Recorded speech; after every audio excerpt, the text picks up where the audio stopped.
Que Dios les bendiga, mis amados hermanos, a todos los que están presentes en esta mañana. Señor les bendiga tremendamente por apartar este tiempo especial que tenemos como iglesia de poder compartir la palabra del Señor. Como siempre, igual un gusto, una bendición en realidad, de poder estar aquí y compartir de la palabra de Dios. Ya, es algo que nos transforma, es algo que por supuesto que nos choca, que nos incomoda, pero es lo que el Señor hace en nosotros, en nuestras vidas. Así que agradecemos al Señor. Y de hecho agradezco también por lo que cantábamos recién, de que el anhelo de nuestro corazón sea justamente que el Señor nos cambie, que el Señor nos quebrante, que nosotros entregamos nuestra voluntad al Señor, someternos a Dios cada día más. Y a propósito de eso, bueno, quería invitarles para iniciar el mensaje del día de hoy, a que puedan buscar en sus Biblias, en Santiago, carta de Santiago, capítulo 4 versículo 3. Vamos a leer como pasaje principal para el mensaje del día de hoy. Santiago, capítulo 4 verso 3. Le voy a pedir, por favor, cuando lo encuentre, si me puede hacer una ceñita.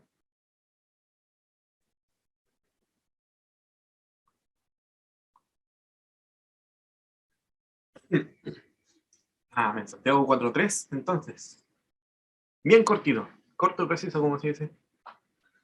Pedís y no recibís porque pedís mal, para gastar en vuestros deleites. Ya vamos a estar hablando bien de este pasaje. Le quiero invitar que podamos inclinar nuestras cabecitas y oremos a nuestro Señor para que nos guíe en este mensaje en esta mañana. Padre Santo, en el nombre de Jesús, quiero presentarme delante de ti, Señor, y queremos como iglesia presentarnos delante de ti en esta mañana con la única intención de poder escuchar tu voz, Señor. Dios mío, oramos con un corazón sincero, Dios mío, pidiéndote que en esta mañana pueda ser tu presencia, tu palabra, la que nos pueda transformar, Señor. Que tú puedas preparar nuestros corazones, que tu Espíritu Santo pueda hacer su obra, Señor, en nuestras mentes, en nuestra forma de ser, en nuestra manera de pensar, Señor. También te pido de corazón que en esta mañana cada uno de los que estamos aquí presentes y las personas que van a también ver este mensaje puedan ser impactados por tu palabra, Señor, puedan ser impactados por tu Espíritu. Tú puedas utilizarme como solamente un instrumento en tus manos, Señor. Te pido, Dios, que nos bendigas y nos prepares para tu palabra en esta hora. En el nombre de Jesús. Amén. Amén. Quisiera invitarle a imaginarse en su mente o a recordar quizá en algún momento alguna anécdota. De repente uno lo ve en las películas, en la tele o en algunas situaciones, anécdotas que tienen la gente de vez en cuando. Por ejemplo, cuando el jefe le manda a hacer a alguien o le manda al empleado a hacer algo que él no quiere, ¿cierto? Y el empleado con la cara llena de risa le dice, sí, ningún problema, a pesar de que no quería. O por ejemplo, cuando te invitan a comer algo y justo es ese algo que no te gusta. Y uno así como, uy, qué rico, justo eso, así como para no quedar mal, ¿no es cierto? Hoy día vamos a hablar acerca de algo súper interesante y de hecho es el título del mensaje del día de hoy, el concepto de lo políticamente correcto.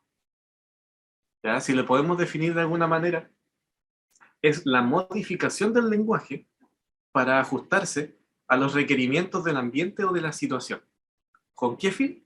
Con el fin de no ofender ni causar controversia con las personas que están ahí presentes, o con el remitente en este caso. O sea, en otras palabras, decir lo que se espera, más que lo que yo pienso. Dicho en palabras ya más directas y lo que nos dice la palabra del Señor, mentir. Y resulta que a nosotros nos pasa eso también. O sea, da ejemplos así cotidianos, eso como decir, ya no, sin ningún problema, pero en realidad por dentro, oye, el justo no quería hacer eso, oh, justo no me gusta esa comida, pero para no quedar mal, ¿no es cierto? Uno dice, oye, sí, súper rico, no pasa nada. Y nos pasa a nosotros también. Cuando nos juntamos, por ejemplo, con un hermano, también actuamos políticamente correctos. Que no se vea que, por ejemplo, hay pecado en nosotros, que no se vea que yo tengo un problema en mi carácter, que no se vea que yo soy enojón, por ejemplo, que me hago, ¿no es cierto?, el pasivo, el tranquilito frente a los demás. Cantamos alabanzas, como cantábamos, como llevamos cantando, de hecho, el día de hoy, alabanzas que tienen que ver con una completa devoción y entrega a Dios. Tratamos recién, quebranta mi corazón, yo te entrego mi voluntad a ti, quiero ser más como tú, haz lo que quieras en mí, transforma mi vida, ¿no es cierto?, etcétera, etcétera. Y son palabras que si lo analizamos bien son muy comprometedoras. Y muchas veces, en realidad, no hay una intención tan profunda en el corazón de que esto realmente sea así, de que realmente el Señor nos quebrante, de que realmente yo quiero ser como Dios. No sé si le ha pasado, espero no ser el único. Y de hecho, por algo vale el mensaje para todos nosotros. Que a veces cantamos, a veces decimos cosas al Señor, que en realidad no es como que, no es tan así tampoco, pero igual suena bonito. La oración, por ejemplo. Y de hecho, en la oración es donde quiero apuntar el día de hoy, que de alguna forma llenamos nuestra oración de adornos delante del Señor, con compromiso, con santidad, pidiéndole visión a Dios, pidiéndole al Señor que nos haga más santos cada día, etcétera, etcétera. Y de alguna forma, si nos ponemos bien sinceros, muchas veces nosotros oramos por aquello que en realidad no queremos. O sea, oramos para que el Señor transforme nuestras vidas, pero la verdad es que en nuestro corazón, nuestra intención real no es que el Señor nos transforme tanto. No es que el Señor, por ejemplo, sea el dueño de nuestra voluntad, de que el Señor sea el que guíe nuestros proyectos. Porque ¿qué pasa cuando yo quiero hacer algo, cuando yo tengo una intención más personal, cuando mis proyectos yo los veo tan perfectos, no sé, todos los veo tan viento en popa, como se dice, y la verdad es que no me gustaría que el Señor interrumpa la forma que yo tengo, o lo que yo quisiera, la forma, el fin que yo quisiera a mis proyectos, a mis pensamientos, a mi forma de ser. Entonces yo me preguntaba en este concepto de lo políticamente correcto, ¿cómo nosotros delante de Dios oramos y en realidad nos presentamos diciendo cosas políticamente correctas, que no necesariamente eh, reflejan el verdadero sentir, la verdadera intención de nuestro corazón, sino que de alguna forma nosotros terminamos haciendo lo que nos conviene simplemente y solamente somos políticamente correctos delante de Dios? Anoté algunos puntitos, por supuesto, para ejemplificarlo, y quisiera que usted también al mismo tiempo que yo nos hagamos un autoanálisis a la luz de la palabra del Señor. Primero, por ejemplo, oramos solamente cuando es cómodo para nosotros.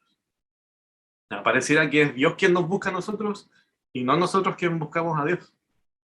Muchas veces nuestra agenda, de hecho, está tan ocupada que al momento en que oramos se vuelve como una especie de trámite, como que de repente sale una especie de lista de supermercado cuando nos presentamos delante de Dios, porque resulta que empezamos y decimos, ya, si yo necesito esto, Señor, por favor, ayúdame con tal situación, te entrego mi familia, te entrego mi vida, etcétera, etcétera, y como que se vuelve algo tan repetitivo, algo que como que realmente no nace del corazón, no hay mucha intención.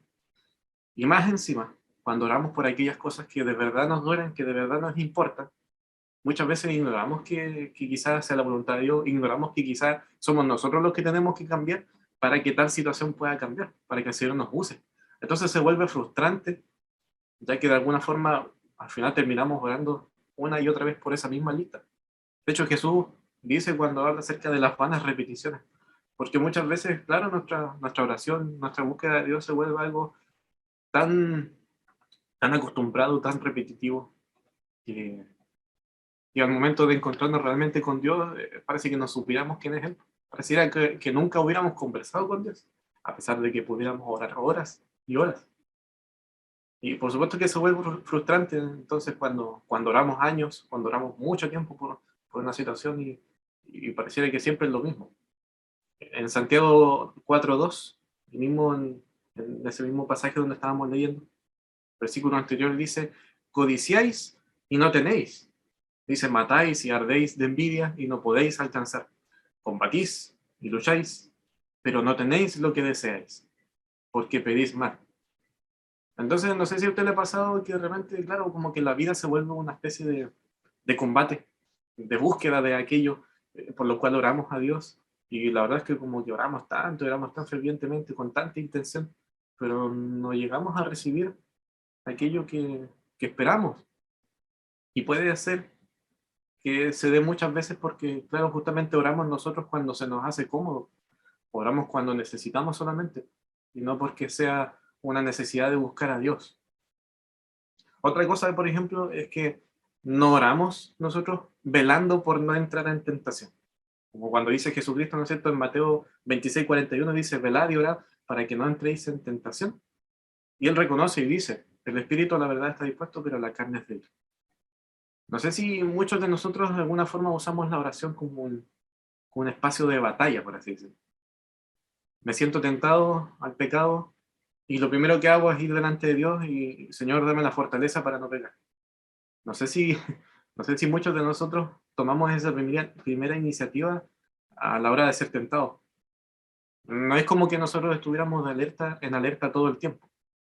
No es como que nosotros no ignoremos los métodos que Satanás utiliza para echarnos abajo. Muchas veces orar es conversar con Dios acerca de algo y luego volvemos simplemente a nuestra vida de pecado. No sé si le ha pasado y obviamente es lamentable y por eso digo que es algo que nos tenemos que analizar todos nosotros, pero puede que oremos fervientemente durante una hora, en un momento específico del día, pero al rato después seguimos pecando, seguimos entregando nuestras vidas a los deleites, seguimos como si no hubiéramos estado en la presencia de Dios en ningún momento.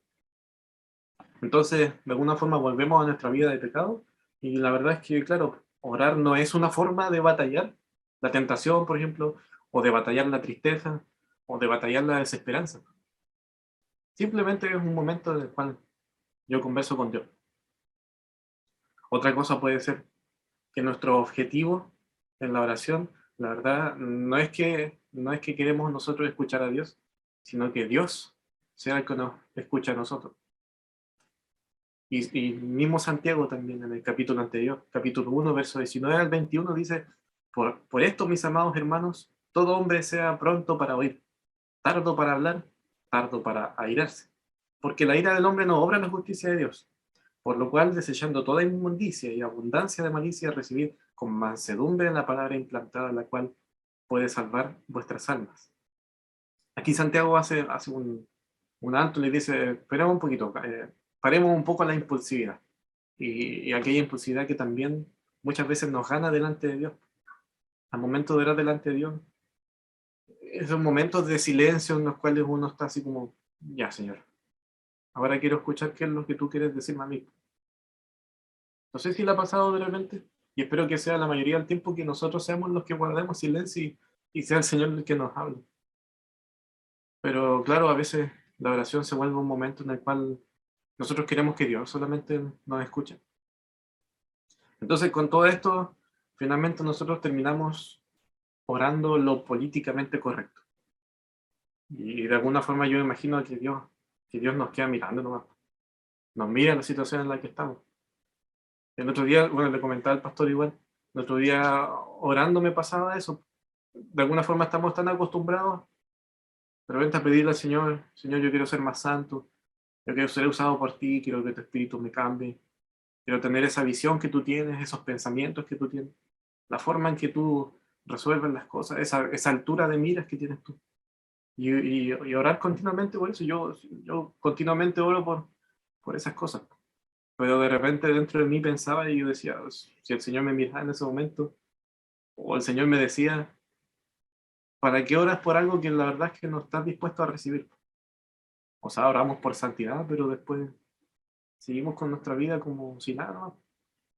Oramos por la visión del Señor, pero no estamos dispuestos a leer la palabra para saber cómo es que Dios piensa. No sé si me doy a entender con la intención un poco de este mensaje. La santidad, por ejemplo, la mirada de Dios, el sentir, el pensamiento de Dios. Al final, todas esas cosas, muchas veces por las que oramos, si bien es cierto, son cosas que se dan a través del Espíritu de Dios, pero son cosas que nosotros podemos adquirir también a través de su palabra y las podemos poner en práctica. Ahí mismo en Santiago 1, 22 al 25, dice, pero sed hacedores de la palabra y no tan solamente oidores, engañándoos a vosotros mismos. Porque si alguno es oidor de la palabra, pero no hacedor de ella, este es semejante al hombre que considera en un espejo su rostro natural, eh, porque él se considera a sí mismo y se va y luego se olvida de cómo era. Mas el que mira atentamente en la perfecta ley de la libertad y persevera en ella, no siendo oidor olvidadizo, sino hacedor de la obra, este será bienaventurado en lo que hace. Entonces, de alguna forma, a través de la palabra, por supuesto, nosotros podemos recibir todas aquellas cosas por las cuales muchas veces oramos, a veces sin respuesta incluso. Entonces oramos de alguna manera y a la luz de este pasaje, o haciendo una analogía, oramos y nos miramos al espejo porque oramos y decimos, sí, es verdad, Señor, yo necesito más paciencia, por ejemplo. Es verdad, Señor, yo debo tener más amor, debo ser más santo. Y oramos pidiendo eso al Señor. Pero luego termina la oración, nos vamos de ahí y como que hasta ahí nomás llega esa mirada autocrítica. Esa mirada de decir, ya, pero si en la mañana estuviste orando para ser más santo, entonces ¿por qué ahora simplemente o deliberadamente pecas? Si en la mañana estuviste orando para que el Señor te cambie la visión, y- pero si y ahora no te atreves o no te tomas el tiempo de poder leer la palabra donde están los pensamientos de Dios, donde Dios se ha revelado a nosotros para saber cómo es que Él piensa. Es contradictorio, pero en realidad es lo que nos pasa muchas veces. Entonces yo me respondí a mí mismo a través de la palabra del Señor. ¿Pides santidad? Y le invito también a analizarse lo mismo. ¿Tú pides santidad? Proverbios 28:13 dice, el que encubre sus pecados no prosperará, mas el que los confiesa y se aparta alcanzará misericordia. Entonces, efectivamente, yo pido santidad a Dios y confieso mis pecados. Pero ¿dónde está la parte donde yo me aparto de eso? Me muestro delante de Dios tal cual soy y soy tan sincero delante de Dios que no tengo problema en decirle, Dios, así soy yo, aquí estoy, este es el pecado que yo cometo. Esto es en lo que he fallado delante de ti, pero ¿y en qué momento llega ese arrepentimiento donde ya nos toca a nosotros actuar? Donde ya deja de ser, digámoslo así, algo que dejamos en las manos de Dios, sino que algo que nosotros hacemos. ¿Pides pensar o ver como Dios, tener esa visión de Dios? Romanos 12, versículo 1, 2, dice, así que hermanos, os ruego por las misericordias de Dios, que presentéis vuestros cuerpos en sacrificio vivo, santo, agradable a Dios, que es vuestro culto racional. Y después dice el versículo 2, no os conforméis a este siglo, o sea, no se amolden al mundo, sino transformaos, dice, por medio de la renovación de vuestro entendimiento, para que comprobéis cuál sea la buena voluntad de Dios, agradable y perfecta. La versión TLA dice, cambien de manera de ser y de pensar. Entonces, oramos para que el Señor, ¿no es cierto?, nos dé sus pensamientos, para que el Señor nos dé su visión acerca de las cosas. Y aquí tenemos la respuesta. Romanos 12:2 dice, cambien entonces su manera de pensar, pues, para que puedan comprobar cuál es la buena voluntad de Dios. Tengamos la disposición, como dice en el versículo 1, para presentarnos nosotros como sacrificios vivos. O sea, de negar nuestros pensamientos, de negar nuestra forma de ser, de tal forma de que ahí sí podamos entender cuál es la forma de pensar, cuál es la forma de ver que tiene Dios. Aquellas cosas por las cuales oramos, pero como que quedan ahí en la oración solamente. ¿Pides dirección? Y aquí me gustó mucho, le comentaba al pastor que estaba buscando en los Salmos. Encontré muchos versículos de cómo David pedía dirección al Señor. Vamos a leerlo rápido. Salmo 5:8 dice, guíame Jehová en tu justicia a causa de mis enemigos, endereza delante de mí tu camino. Salmo 27:11, enséñame, oh Jehová, tu camino y guíame por senda de rectitud a causa de mis enemigos. Salmo 31:3, porque tú eres mi roca y mi castillo, por tu nombre me guiarás y me encaminarás. Salmo 86:11, enséñame, oh Jehová, tu camino, caminaré yo en tu verdad, afirma mi corazón para que tema tu nombre. Salmo 143:8, hazme oír por la mañana tu misericordia, porque en ti he confiado. Hazme saber el camino por donde ande, porque a ti he elevado mi alma. Salmo 43:11, envía tu luz y tu verdad, estas me guiarán, me conducirán a tu santo monte y a tus moradas. Entonces yo pensaba un poco cuántos episodios, porque bueno, son bastantes salmos, por supuesto, y están situados en distintas partes de los salmos, y cuántas veces, en cuántas situaciones de su vida David oraba al Señor justamente para pedirle que Él lo encamine. Cuando pedimos nosotros dirección, del Señor? ¿Qué tan dispuesto está nuestro corazón? ¿Qué tan sinceros somos a la hora de pedirle al Señor que Él nos muestre cuál es el camino, que Él nos ilumine para hacer su voluntad? Y que cuando llega el momento en el cual la voluntad de Dios es contraria a lo que yo quiero, aquí nos llega, por supuesto, el mayor ejemplo de hacer lo que Dios quiere. En Lucas 22:42, cuando Jesús está orando al Padre y le dice: Padre, si quieres, si tú quieres, pasa de mí esta copa, pero no se haga mi voluntad, sino la tuya. ¿Y cuántas veces nosotros hemos orado de la misma forma que Jesús, pero nos duele? Pero al final terminamos igual nomás haciendo lo que nosotros queremos. Y ahí por supuesto que nos llegan las consecuencias y volvemos a orar, ¿no es cierto?, por esta lista de situaciones, muchas veces de consecuencias, de cosas que nos cargan el corazón. Entonces la pregunta del día de hoy: ¿cuántos de nosotros estamos dispuestos a orar y a buscar a Dios de esta manera? Esto quiere decir que cuando nosotros oramos, una persona que ora delante de Dios de manera sincera, con la intención de también hacer caso a su oración. Una persona que ora no es una persona, perdón, una persona que no ora no es una persona que ama a su hermano. Una persona que no ora es una persona que ve el pecado con ligereza. Una persona que no ora es una persona que no se preocupa por predicar el Evangelio. Una persona que no se niega a sí mismo y procura hacer la voluntad de Dios. Es una persona que se aferra a sus propios deseos y anhelos antes que al llamado de Dios. Ese es el reflejo de una persona que no ora. Y aquí nos incluye a todos nosotros porque en algún momento nos toca esto. Es la palabra de Dios. El objetivo es que nos incomode de esa manera. Si nos damos cuenta de que somos así, de que somos unas personas que no nos preocupamos por los demás, de que no ponemos a Dios como lo primero, como decía nuestro pastor antes, que no ponemos a Dios, que vemos el pecado como algo simple, como algo ligero, entonces somos personas que no estamos buscando sinceramente a Dios, que quizá oramos mucho, podemos orar muchas horas, pero nuestra oración no es sincera delante de Dios. Si oráramos de verdad, no sabríamos su palabra. Si oráramos, habría milagros cuando tienen que haberlo. Si oráramos, habría paz en la aflicción.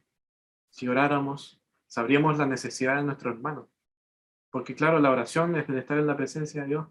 Es algo que nos cambia. El estar sinceramente, a eso me refiero. El estar sinceramente en la presencia de Dios es algo que nos cambia la vida. Y aquí encontré un dato súper interesante, ya que estamos hablando harto acerca de la carta ahí de Santiago.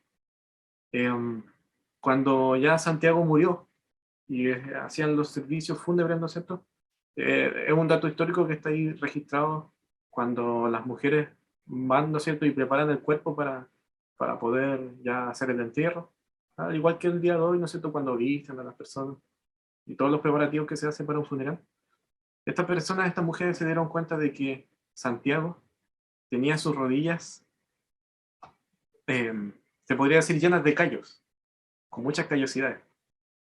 Sus rodillas llenas de rasmilladuras, digámoslo así.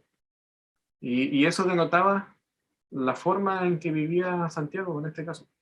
Denotaba que él vivía orando delante de Dios.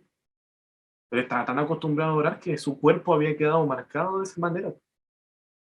Eso quiere decir que lo que él escribe en su carta, por supuesto que no es algo que solamente él decía de la boca para afuera. De hecho, él también después habla acerca de practicar aquello que uno predica. De no ser solamente oidores, como leíamos, sino también hacedores. Y que la oración era el momento especial, el momento más fuerte en el cual él se preparaba para el día a día, para poder predicar, para seguir adelante con la eternidad de la vida del cristiano. Entonces, al final, todo se resume en que si tuviéramos una oración sincera delante de Dios y no lo políticamente correcto, en nuestra vida habría santidad. En nuestra vida nosotros podríamos ver a Dios, entenderíamos cuáles son sus caminos, no daríamos golpes al viento, como dice Pablo. Si cambiamos un poco la manera de orar en ese sentido, entonces, claro, pues cambian las cosas. Porque el propósito del Evangelio Y esto lo he dicho varias veces, las veces que me ha tocado predicar, pero al final el propósito del Evangelio es ese. Es un Dios que nos amó tanto, que envió a su Hijo a morir con el propósito de poder tener una relación con nosotros. ¿Y cuál es la evidencia entonces de que nosotros, de que Dios habita en nuestras vidas? Es justamente la comunicación que nosotros tenemos con Él. Sería difícil decir que Dios salió del templo, ¿no es cierto? El velo fue rasgado. La presencia de Dios ya no estaba encasillada en un lugar físico, sino que ahora pasa a vivir dentro de nosotros. Pero ¿y si no oramos? ¿Y si no buscamos al Señor sinceramente? Entonces no hay evidencia de que Dios habita en nosotros, sino que de alguna forma a través de la oración. Y esto puede sonar fuerte, pero de alguna forma a través de la oración es como si nosotros siguiéramos yendo a un templo, siguiéramos yendo a un lugar, a orarle a un Dios que está ahí detrás de un velo. Aquí es donde nosotros podemos decir entonces, claro, pues si es difícil seguir a Cristo, pues es difícil ser un hijo de Dios, porque ahora nos damos cuenta de que la oración va acompañada de la acción. Pero qué bueno que Jesucristo en Mateo 11:30 dice, porque mi yugo es fácil y ligera mi carga. Entonces, como que ahí nos cambia más todavía la situación. Claro, uno puede decir, ya, ya, entonces ahora si oro sinceramente, ¿no es cierto? Si pido santidad, voy a forzarme por ser santo. Si pido dirección de Dios, voy a forzarme por buscar a través de su palabra la dirección, etcétera, etcétera. Uno puede decir, claro, eso es difícil porque significa un cambio rotundo. Significa, como decía el pastor al principio del culto, significa venderlo todo para poder, ¿no es cierto?, comprar este campo donde se halla este tesoro. Pero Jesucristo ahí dice, tranquilo, si el yugo es fácil, Él ligera su carga. Y claro, lo bueno de entender el Evangelio es que es el Espíritu de Dios el que provoca los cambios en nuestras vidas. Y lo podemos ver en Romanos 8, versículo 2 al 5 dice, porque la ley del Espíritu de vida en Cristo Jesús me ha librado de la ley del pecado y de la muerte.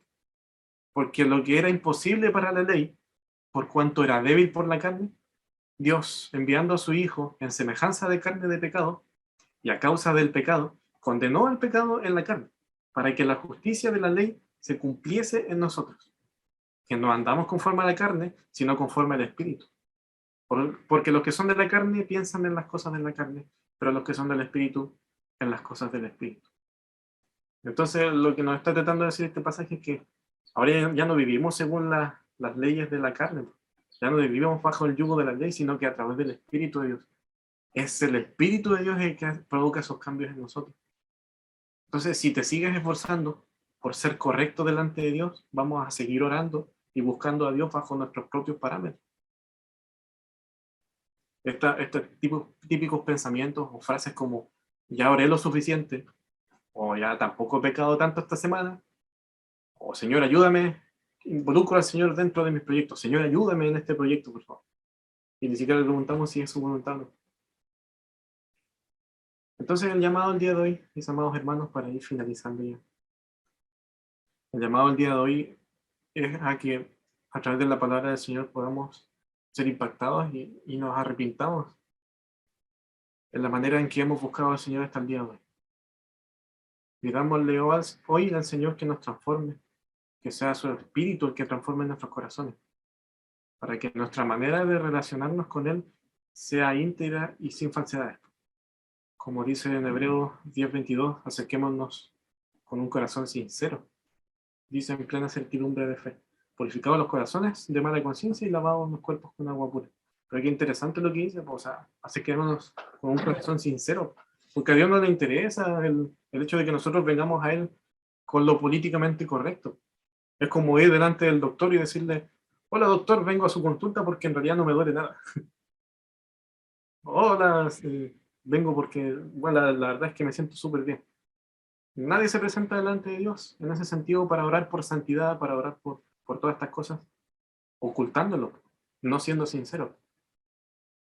Permitamos que sea el Espíritu de Dios entonces el que cambie nuestra manera de pensar. ¿Por qué? Porque el Señor no va a privar de su misión a aquellos que le buscan de todo corazón. ¿Sí? Para un versículo ahí, para poder finalizar. En primera de Juan 5:14 dice, y esta es la confianza que tenemos en Él, que si pedimos alguna cosa conforme a su voluntad, Él nos oye. Amén. Entonces que nuestra oración el día de hoy, mis amados hermanos, y que a partir de ahora podamos disponernos a que el Señor transforme nuestro corazón y nuestra oración, que al momento de presentarnos delante de Él, seamos sinceros y no políticamente correctos delante de Dios, que no nos va a servir de nada. Amén. Le invito a orar en esta mañana, que da su cabecita ahí donde esté, y a pedirle al Señor que nos transforme. Padre Santo, en el nombre de Jesús, oramos delante de ti nuevamente, Señor, dándote gracias por tu palabra, Señor, dándote gracias por tu espíritu, por tu amor, Señor, porque es solamente a través de Él, Señor, que somos transformados, Señor. Quiero pedirte, Señor, que hoy día nos puedas transformar la manera de pensar, Señor, la manera de orar, de presentarnos delante de ti, Señor, para que ya no sea más un momento en el cual oramos por cosas políticamente correctas, Señor, porque es por lo que hay que orar, o porque es lo que se espera de uno, Señor. Te pido, Señor, que tú nos cambies la intención del corazón, Señor, que a través de tu Espíritu puedan hacer este querer como el hacer, Señor, que viene de ti solamente, de poder ser más santos, de poder tener más tu visión, Señor, de poder tener tus pensamientos, de que tú nos quites esa aflicción ante las pruebas, de que tú nos des la paz, Señor, de que tú proveas, y tantas cosas, Señor, que muchas veces oramos solamente por rutina, muchas veces con un corazón que no es sincero delante de ti, Señor. Transfórmanos, Señor, y ayúdanos a ser hacedores de tu palabra, Señor, y a que nuestra oración se vuelva también en una práctica, Señor. En lo que oramos, Señor, sea un esfuerzo continuo, Señor, en nuestras vidas, por poder cambiar también, Señor. Que sea tu Espíritu el que gobierne nuestro corazón y nuestros pensamientos en este día, Señor. Gracias, Dios, por tu palabra. Te pido que por favor puedas bendecir a nuestros hermanos. Nos bendigas a nosotros y que esta palabra nos pueda calar hondo en el corazón, Señor. Gracias, Padre, por tu palabra. En el nombre de Jesús. Amén.